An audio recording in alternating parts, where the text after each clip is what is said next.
Flip Wilson Show. With special guest star David Frost. And now, here's Flip.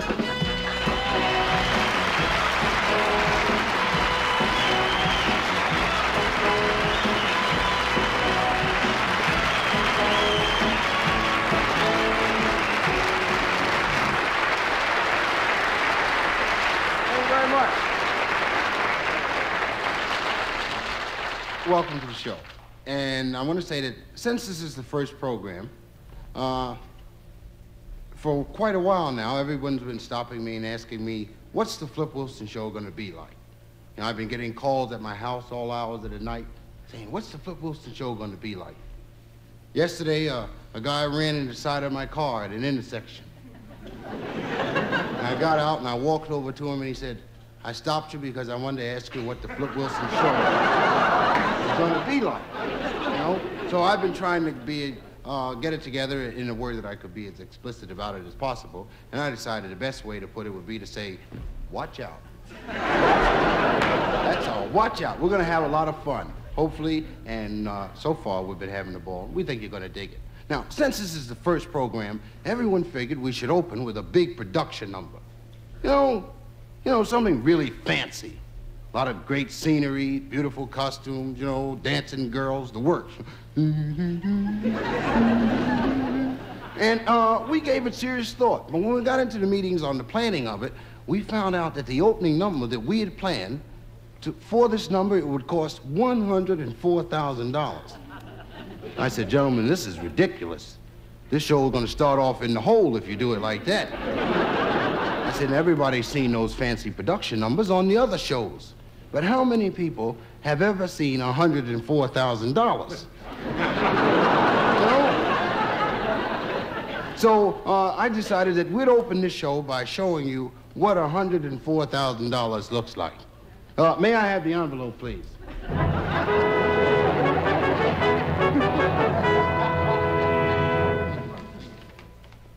What you doing with your hand on the gun?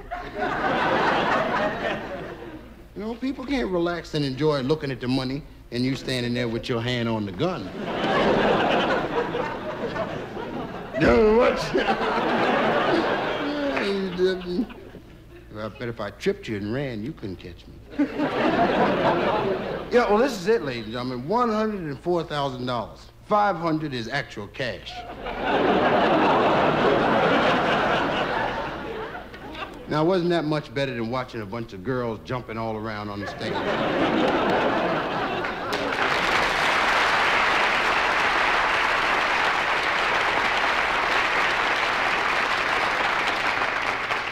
Yeah. There you go there, brother. You're going to take that back to the bank, right? Don't go home with that money. If the bank's closed when you get there, slip it under my dressing room door. I'll watch it for you.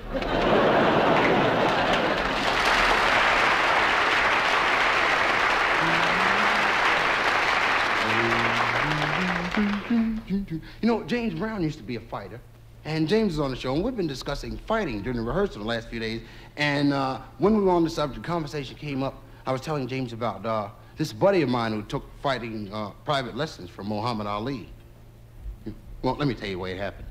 Muhammad had invited a guy by his house for dinner Sunday evening. So the guy goes by, they had dinner, and they're sitting around after dinner, and the fellow says, Muhammad, he says, since you're not fighting anymore right now, would you mind giving me a few private lessons? So Muhammad said, no, I don't mind. The fellow said, well, how much would you charge me for 10 easy lessons? Muhammad said, well, 10 lessons, $15 a lesson, $150. The fellow said, great. Took out the money, paid Muhammad right then. Sat. Muhammad said, look, you come by tomorrow morning, which would have been Monday morning, and I'll give you your first lesson. 9 o'clock the next morning, the guy shows up at Muhammad's house. They go out in the backyard. Muhammad says, now you got to listen to these instructions. If you want to learn about fighting, you got to listen very close. So the first thing I want to tell you is, when you're fighting, watch out for the other man's left. You understand that? He said, watch out for the left. Now, he knows you're going to be watching, so you got to watch harder than him. You know? But whatever you do, don't stop watching out. Watch out. Said, you understand that? Fella said, yes, I understand. Muhammad said, now look, don't tell me you understand if you don't. I said, I understand, I'm watching. Muhammad said, bam! Hit the fella right in the eye. In the left eye. Said, now see that? I told you to watch out. Said, you said you were watching and you weren't. The guy's eyes popped up. Muhammad said, now here, the second thing I gotta tell you is, once your eye is closed, your opponent knows that you can't see from that side. So he's gonna be moving to your left. So now you have to watch that side. Said, you understand? So I said, yes. Said, I'm watching. Muhammad said, are you watching the left side? So I said, yes, I'm watching. Bam! Hit him in the right eye. So now you can't spend all your time watching one side. No, you gotta watch both sides, because your opponent is watching you watch. Fellow said, Muhammad, he said, how's my footwork? Muhammad went, smash! Hit him in the mouth. So now another thing I gotta tell you is don't talk to a man when you're fighting. Said, you're in the ring to fight. Don't get in there and start trying to socialize with the man. Said, if you got any talking you want to do, like predicting anything, you got to do that before you get in the ring. Get in the ring and start no conversation. So, bam, bam. Left hooks, right crosses, jabs, uppercuts. After 30 minutes, Muhammad says, look, I'm tired. So that's enough for the day. So I said, okay, Muhammad. Eyes are closed, couple teeth missing, head is 3 sizes larger. I said, okay, Muhammad. I said, when do I get my next lesson?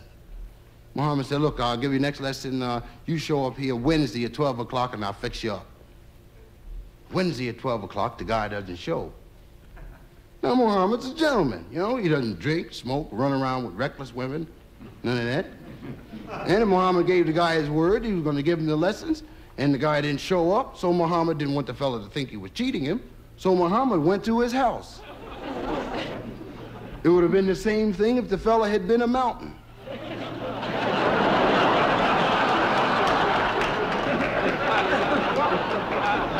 Woo! So Muhammad goes to the fella's house, you know, and the guy's laying there, you know, and Muhammad says, how come you didn't show up for your lessons?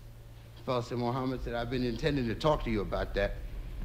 Said, when I first came to you and brought up the subject of these lessons, said it wasn't my intention to fight as a professional. Said, I never had that much in mind. I didn't want to learn all that about it. Said, it's my neighbor. Said, I don't like my neighbor. Said, I just wanted to learn enough from you to mess him up real bad. Muhammad said, then you don't want the money back. Fellow said, no. Said, it isn't that. He said, I don't want the money back. Said, I don't want you to keep the money. Said, but I figured the best way to do this would be to send my neighbor over to your house to take the rest of my lessons.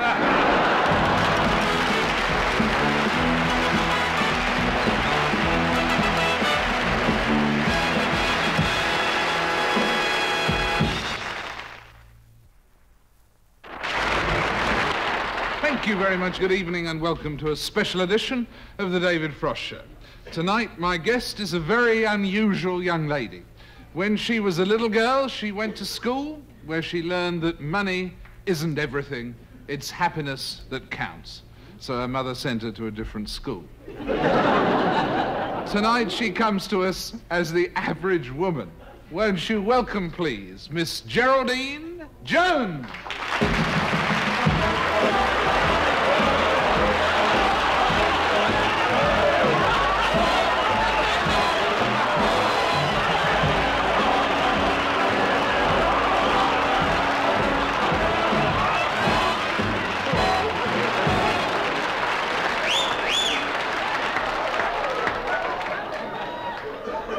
Watch your kiss, honey. Well, welcome to the show. Won't you make yourself comfortable, Geraldine? I'd do that.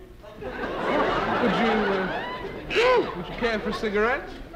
I don't drink, I don't smoke, and I don't do windows. Are we on the air, sugar? We certainly are, honey. Oh, I didn't know that. I thought you were going to give me a little warning so I could fix myself. Care for a shot? No, thank you. I had it set this morning. Well, Geraldine, I suppose we'd better get started. Which camera am I on? The one over there, look, that one there with the red light. Do they see me everywhere? Everywhere. Hello, Killer. That's my boyfriend, Killer. Whoa!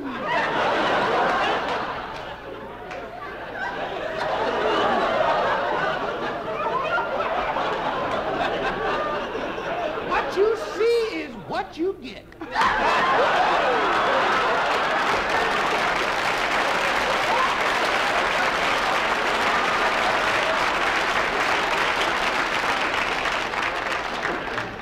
Promises, promises. Well, tell us a little something about your childhood. Well, honey, when I was a kid, we didn't have television, all that stuff. The only entertainment we had was hiding behind the couch. Yes, honey. You mentioned Mr. Killer earlier on. Do you have a relationship with him? Not only that, but we going together.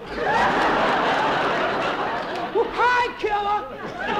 You better be watching by yourself. Are you and Mr. Killer engaged? Not exactly.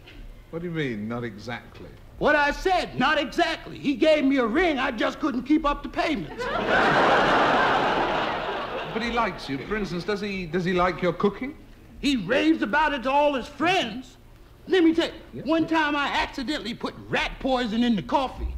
Killer said it was the first decent cup of coffee I ever made. And how do you feel about conditions for women in general?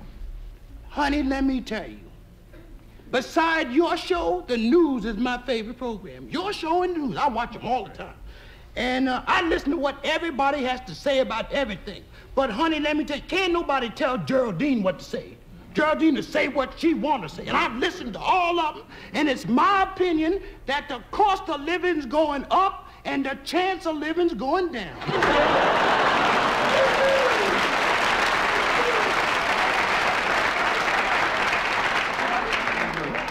And would you say that you're a creative person, Geraldine?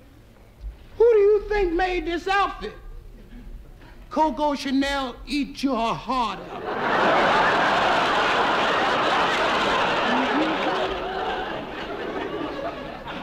I hadn't realized, you really are quite a couturier. You better watch your mouth, honey. You don't know me. You just met me. You better watch who you... I'll turn this television studio out. Would you? That's right, honey. Well, Hello? You know that I usually end an interview by asking my guests to give a definition of something like love. Do you think you're qualified to speak of love? Honey, I paid my dues. No, but if you don't mind, for instance, what is your definition of love? Love is a feeling you feel when you're about to feel a feeling you never felt before.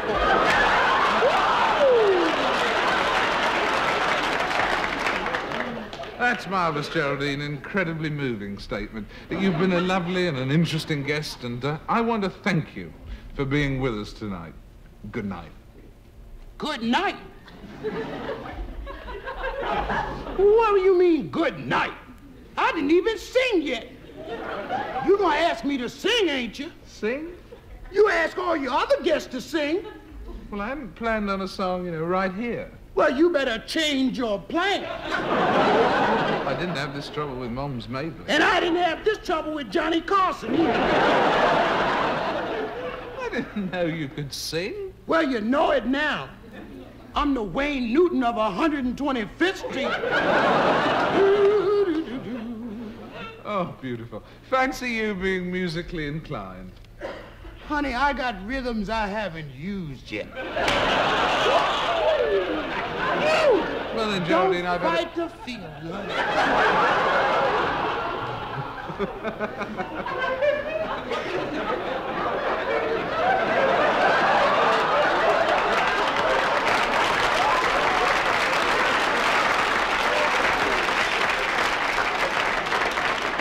Well, then, Geraldine, I've had a terrific idea. Why don't you sing for us? Well, if you insist. Oh, watch my purse from the way. Never mind. Hit it, maestro. All of me. Why not take all of me? Can't you see I'm no good without you? Take my lips. I want to lose them. Take my arms. I'll never use them. No goodbye. Left me with eyes that cry. How can I go on, dear, without you? You took the part that once was my heart. So why not take all of me?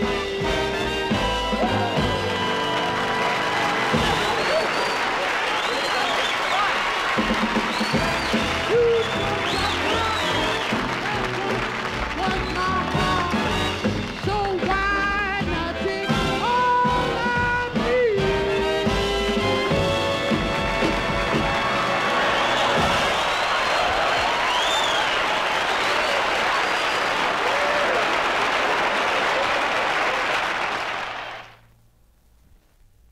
It was the Sunday that Reverend Leroy was going to give his famous sermon. I hadn't heard the sermon. I wasn't there this Sunday. But he was going to give his sermon about, the title of the sermon was, "The Road to Easy Street Runs Through the Sewer." See, that was the text of Reverend Leroy's sermon. So there's a big crowd there, you know. Everybody wanted to hear about it. Well, I mean an actual big crowd. Quite a few instances in the past when I said a big crowd, I might have stretched it a little bit. This instance, there was actually a big crowd, at least 15 people. And Reverend Leroy came on, and his Deacon Harry, that was Reverend Leroy's old friend. They had the same parole officer. So Reverend Leroy comes on, and since the crowd was so small, he decided to hold back on the sermon. Rev said, today, brothers and sisters, said, I'm not going to do the sermon about Easy Street. He said, in fact, what I think I'll do is we'll pass the plate, and then next week we'll have our regular service and a matinee. Said, but we are going to pass the plate.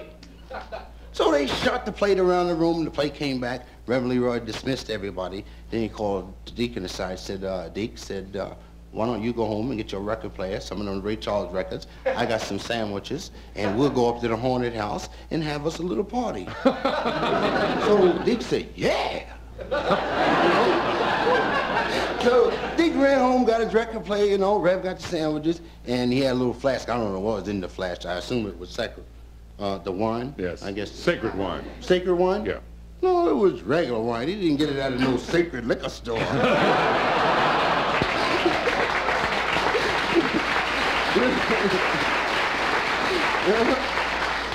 So they go up to the haunted house, you know, and they walk in, and there's a lot of weird sounds in the haunted house, you know. So they walk in, Deke was kind of nervous, and they plugged in the record player, you know, and Deke's opening potato salad, Reb's opening the mustard and the cold cuts, that kind of thing. Getting ready to start the party, and like some wind, you know, there's a... You know, that's the kind of wind that blows in the haunted house. And Deke heard this sound, and Deke wasn't too cool, and he got a little afraid. You know, he made a break toward the door. And Rev said, calm down, man. He said, calm down. He said, well, I heard the strange sound. Rev said, don't worry about it. He said, you don't have to be afraid of nothing. The power's with you. Deke said, really? Rev said, certainly. Sure, I'm here. And you're here, and the power's with me, and the power's with you. Said, you don't have to be afraid of nothing as long as the power's with you. Said, now sit down. So Deke sat down, you know, he's putting a couple pieces of salami, some mustard on a piece of rye bread, you know, and a little pickle in there on the side. Although they don't have nothing to do with the story, I just like pickles. So he's laying there on the sandwich, and in the next room, a window fell, you know? The wind, of course, the thing around the side of the window get loose. Crash! and Deke made another break, and Rev snatched him by the collar, and Rev said, look, said, now, if I'd have known you were going to act like this, I'd have bought one of the sisters. I could have had a lot more fun with one of the sisters in the haunted house than I'm having with you. Say, now I told you, don't be afraid of nothing, because the power's with you. The power is on your side, and the power will not let you down. Woo! Watch out! By the power! Deke said, okay, whatever you say. So Deke went back over, and he just started to sit like that, and a ceiling fell. Now, I want to describe what Deke did. Deke jumped up, he turned around, looked up and down, and dashed. Now, friends, Deke did not run, and he did not hop, skip, or jump. Deke dashed. And when you dash, you're gone.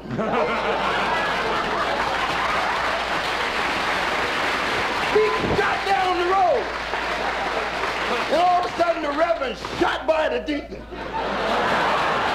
And the deacon shot back by the Reverend. And Rev yelled out, he said, brother, don't be afraid, the power's with you. And Deke said, if it is, it's a running mother.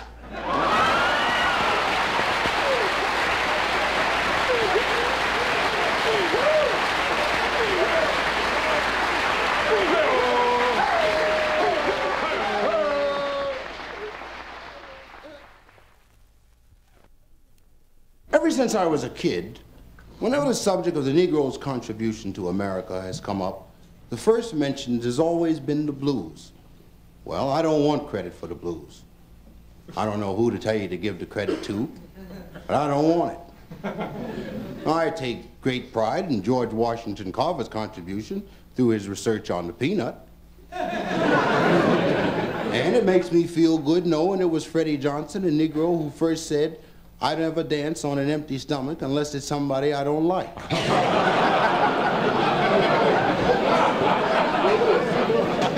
I don't want credit for the blues. It's my opinion we're better blues singers because we've been singing the blues longer. Y'all just started singing the blues. Well, I'll let you in on the story. And I'm going to tell you the story the way that I heard it. Now, this is supposed to be a true story, although I want to make it very clear that I wasn't there. So if you're telling your friends the story tomorrow, don't say I said I was there, because I wasn't. But I do believe the story because the guy who told me said the guy who told him was the brother of the wife of the guy who owned the place. I don't think she would have lied to her brother. Well, let me do the story. Visualize a small nightclub in a ghetto. A sign in the window says, cheap guitar player wanted. Must play and sing the blues. We hear the owner's wife, Mildred, saying, you better find a guitar player. It's Friday, honey. She says, you better find a guitar player. It's Friday, and our customers are going to be here soon, and they want to hear the blues. The husband says, don't worry. He said, calm down. He said, I'll get somebody. He said, don't worry. He said, we still got 3 hours. He said, I'll tell him that this is where Ray Charles started. She said, Ray Charles? You know Ray Charles didn't start here. He said, this is the bottom, ain't it? He said, didn't Ray Charles start at the bottom? He said, we're not going to get any closer to the bottom than this. Suddenly the door opens. In walks a guy about 24 years old. He has blonde shoulder-length hair, and he's carrying a guitar case.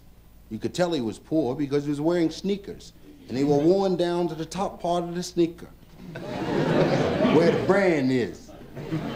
He says, I'd like to audition for the job. Club owner says, you're white, ain't you? And his wife asks, what does that have to do with it? Anybody can have the blues. Give the man a chance. Don't be ridiculous. Her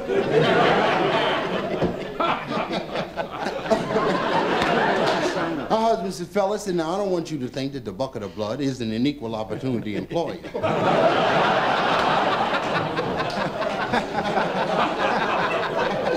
Said, but my clientele expect to see a soul brother singing and playing the blues. So what do you know about the blues? Fella tells him, well, after I graduated from high school, I had 2 nervous breakdowns, sweating out whether I was going to get to go to college or be drafted. I was drafted, sent overseas, spent 2 years. Now I'm back, married, living in the 3-room apartment with a wife and 4 kids. Can't find a job, and they say I'm not poor enough to be on welfare. The club owner's wife, Mildred, says, You must know how to play 'em, honey, 'cause you sure are singing 'em right.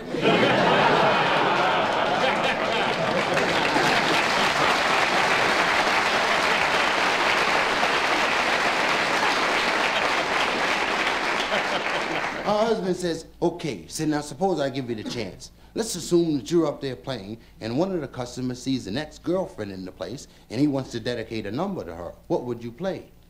Phil said, well, I'd play a blues called I'll Never Forget the Day I Met You, but with all my heart I'll try blues.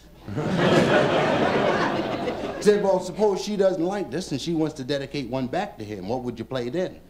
Phil said, well, I'd play a blues called If You Had Done For Me What He Did For Me, I'd be doing for you what I'm doing for him, but you didn't.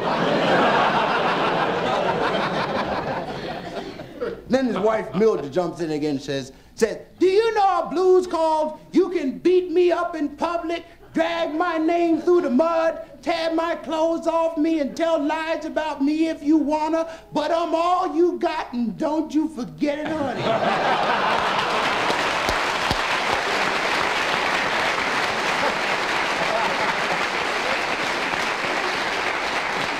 Okay, when he knew it. When he knew it, they decided to let him work that night as an audition. When he went on that night, the scene was very tense. 80% of the audience was Black Panther. In the silhouette of the spotlight, all you could see was leather jackets and naturals. But the guy was cool. He walked on, plugged in, and started to play. Then, as he progressed, you could hear the audience snapping their fingers a little. Then you could see the naturals shaking in the silhouette of the spotlight. This made the guy relax, and open up a little more. Started playing the guitar behind his neck. Then he started playing it between his legs, Then he started rolling on the floor, singing the blues. When he finished, he got a standing ovation. It was fantastic. A standing ovation. Standing ovation. Oh, I think I should also mention that the standing ovation might have been contributed to by the fact that there were no chairs in the place. When he came off stage, the club owner takes him in the office and says, fellas, said you should be real proud. Said you should be proud because everybody knows the Negro gave the blues to America. And his wife, Mildred, says, Just a minute, honey. The Negro didn't give the blues to America. America gave the blues to the Negro.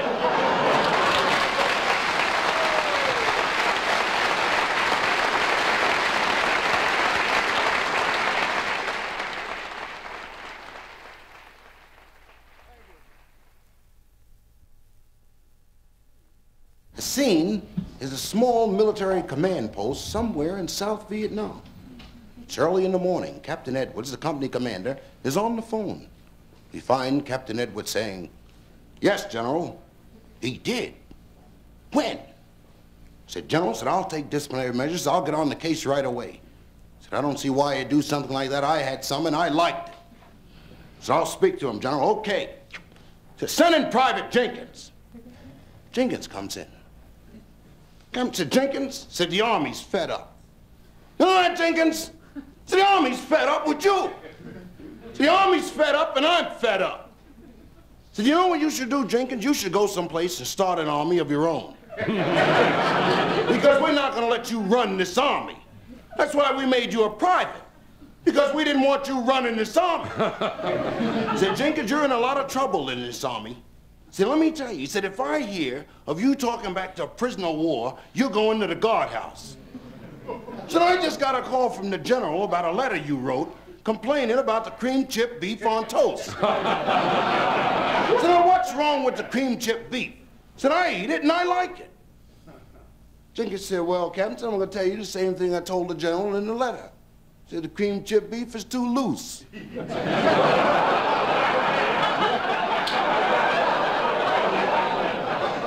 Said I like my cream chip beef thick. You know, I like bigger chips.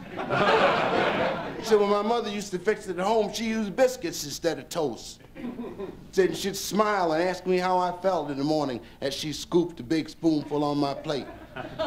Said it spoils my whole day when I come through the chow line in the morning and I'm not awake yet and the cream chip beef is loose.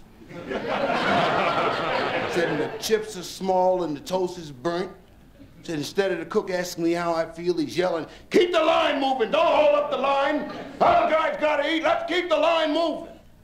Said so it spoils my ability to function as a member of the world's greatest military machine. That's why I've been sloughing off. Captain, you're in a lot of trouble, Jenkins. Said, but I got an opportunity available for you to get back on good terms with the Army. So you know what, Jenkins? Said, I'm gonna send you on the impossible mission. Jenkins said, the impossible mission? He said, what's that? Captain said, well, I'll tell you about it. So now what it is, Jenkins, said, we're getting ready to pull a big attack on the enemy. Said, what's holding up the attack is we don't know how many of them there are. But we know they're out there because we see them every time we look at them. She said, so what we want you to do is sneak behind their lines tonight and count them. As soon as we hear from you, we'll start the attack. Jenkins said, count them? Said, that's ridiculous. Captain said, this is why we call the mission impossible. But don't say it's ridiculous when you haven't even tried.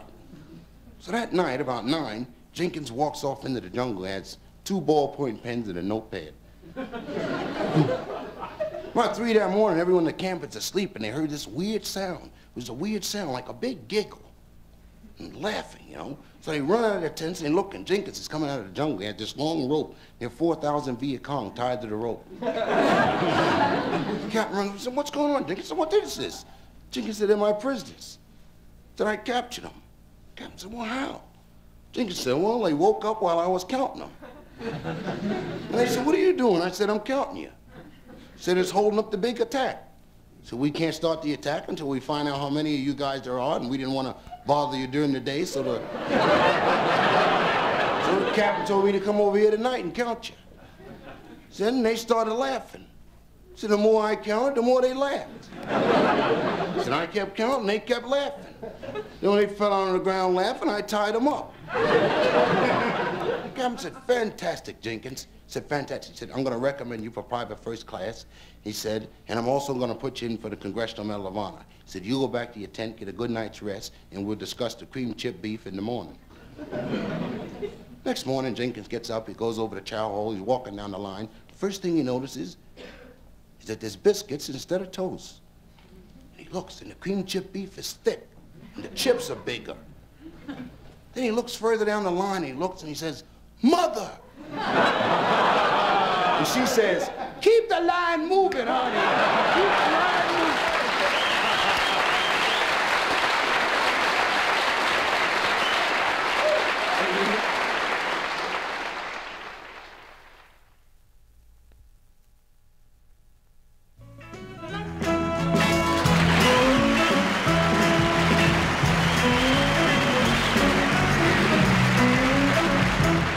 Can I get an amen? Amen. Amen.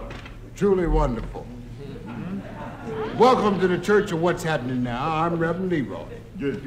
Brothers and sisters, our sermon for today deals with the evils of gambling. Now, it has come to my attention that several members of this congregation have been congregating in the back of a certain barber shop for the purpose of betting on professional football games. That's right. Now, don't think you're fooling me into thinking that you're animal lovers when I hear you say how much you like the Rams, the Colts, and the Bears. Now, gambling is evil. It makes no difference whether it's football, poker, or horses. You know why, don't you? Why? Because you can lose. And when you lose, You try to get even. Yes. And getting even is vengeance. Yes. And vengeance is a sin. Yes. And anything that's a sin is evil. Yes.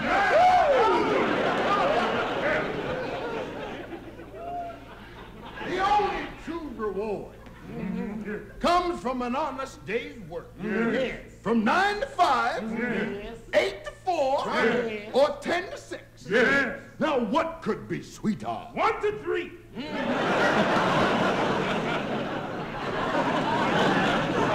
Now I know gambling is evil because once in my life, before I heard the call, I went to the racetrack to bet on a horse. Can I have a shame on you? Shame. Woo! I dreamed about that horse the night before. I just knew he couldn't lose. I knew it. I knew it. Why the heck tell me I knew it? Yeah, you knew it. When I walked up to that $2 window, there was an angel standing there. Yeah, angel. Fine-looking angel. Yeah. And she looked at me. Yes, the angel looked at me. And she said, Leroy, what you doing betting on that horse? Said, get away from that window. and I said, yes, ma'am. That's what I said to the angel. I said, yes, ma'am, and I stepped out of line. You know what happened? I bumped into the devil. Yeah, the devil was there. And he was sharp. Had a big Panama hat, some shades, and a fine-looking broad with him. Woo!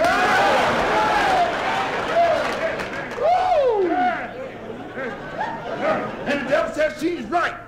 That's what the devil told me. Said, she's right. Said, you know you got the winner. Said, that horse can't lose. And you're going to better jive $2. And the devil gave me a little nudge. And I found myself floating toward I was floating toward the $5 windows. I was just gliding. Now, when I reached the $5 window, there was the angel. And she said, Leroy, can't you take a hint? That you just can't resist betting on that horse, can you? And I jumped out of line. And I bumped into the devil again. And the devil said, you gonna listen to her or me? Said, you know that horse can't lose. He's 10-1. Devil even gave me the odds. Nobody's all bad.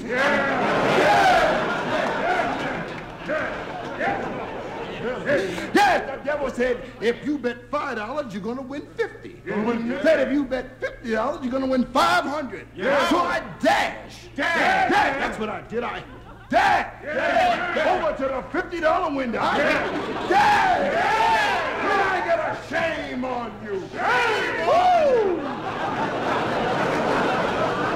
I bet everything I had, which happened to be exactly $50. Brothers and sisters, the devil and I stood there and watched the race together. We watched it. The devil was looking and I was looking. Coming into the stretch, my horse was 6 lengths in front. Halfway down the stretch, he was still 3 lengths in front. Then from out of nowhere, there came another horse. This horse was moving. You should have seen this horse as he moved. This horse was moving. Yes, he was gaining on my horse. But my horse was cool. My horse was very cool. Then 3 steps from the finish line, my horse was still in front. My horse wasn't jiving, he was still in front. Then the other horse shot by him and won the race. Won the race by a nose. And I looked for the devil, he was gone. Then I saw the angel coming toward me. I said, angel, I should have listened to you. And she said, you sure should have, because I had the winner.